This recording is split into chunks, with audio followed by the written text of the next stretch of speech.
कि भाई आपके सवाल पूछने पर निर्भर करता है, आप उसे किस तरीके से पूछ रहे हैं। हाँ, वो सवाल आप किस तरीके के सवाल है उससे वो हो सकता है। अब एग्जिट पोल पर सवाल उठाए जाए कि ईवीएम पर मनीषा जी सवाल उठाए जाए, कल तो नतीजे आ ही जाएंगे ना, लेकिन ऐसा लगता है जैसे कल के नतीजों के बाद की तैयारी आज से हो गई है। नहीं, देखिए, हमको थोड़ी दया जो है वो राजनीतिक दलों के साथ भी रखनी चाहिए। 7 चरण में ये चुनाव हुए, लगभग 2 महीने तक ये चुनाव चला, और आखिर कोई भी राजनीतिक दल अपने वर्कर्स को कैसे मोबिलाइज करेगा? वो तो ये कहेगा ना कि हाँ, हमारे जीतने की संभावना है, हमने अच्छा किया है पीछे। तो एक पॉलिटिकल कम्युनिकेशन चल रहा था उत्तर प्रदेश में, तो उस पॉलिटिकल कम्युनिकेशन के बंद होने के कुछ घंटे के अंदर जो ये नतीजा जब आता है, तो आप उसको स्वीकारने में आपको मुश्किल होती है।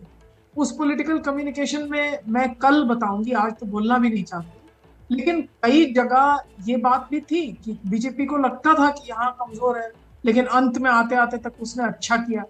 तो आप एक राजनीति के घमासान के चक्र में होते हैं, उस समय आप अपनी पार्टी के धुन में होते हैं, तो आप कौन सी बात सुनेंगे? आप अपने नेता की बात सुनते हैं, आप वो बातें सुनते हैं जिससे कि आपका पार्टी, आपका काडर मोबिलाइज हो।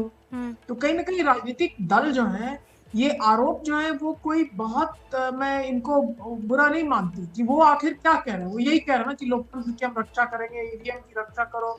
तो ठीक है, अच्छी बात है, डीएम ने अगर कुछ किया तो वो आके सफाई दें कि क्या किया।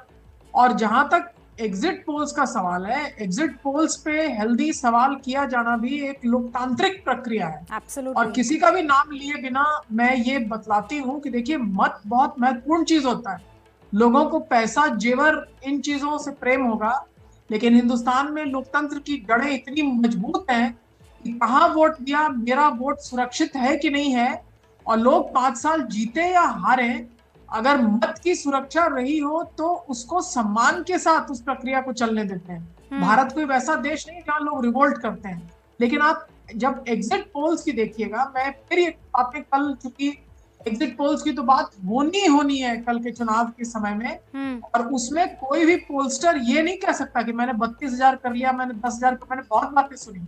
और आप मुझको जर्नलिस्ट बुलाती हैं, वास्तव में मैं लंदन स्कूल ऑफ इकोनॉमिक्स से पीएचडी हूँ, मेरा नाम डॉक्टर मनीषा प्रियम है, मैं चुपचाप रहती हूँ। रैंडम सैंपलिंग का तरीका जो है वो बहुत कठिन है हिंदुस्तान में। आप बताइए कि हम एक उत्तर प्रदेश को 3 भूखंडों में बांटते हैं, कोई 4 भूखंडों में बांटता है। जो दल पिछले बार भी भाजपा के साथ थे, उन दलों में आधा आधा फांक होकर के सोनेलाल पटेल इधर और कमेरावादी उधर चले तो गए। पीछे के कोई इस्टेब्लिश्ड मॉडल्स जो हैं वो नहीं रहते हैं।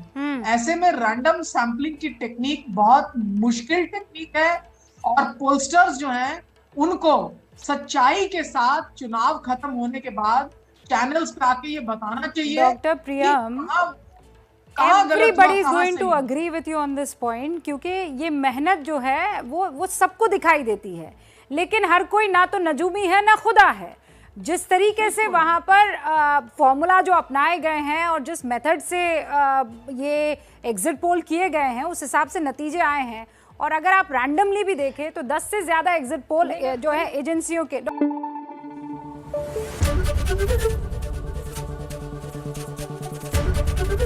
एबीपी न्यूज आपको रखे आगे।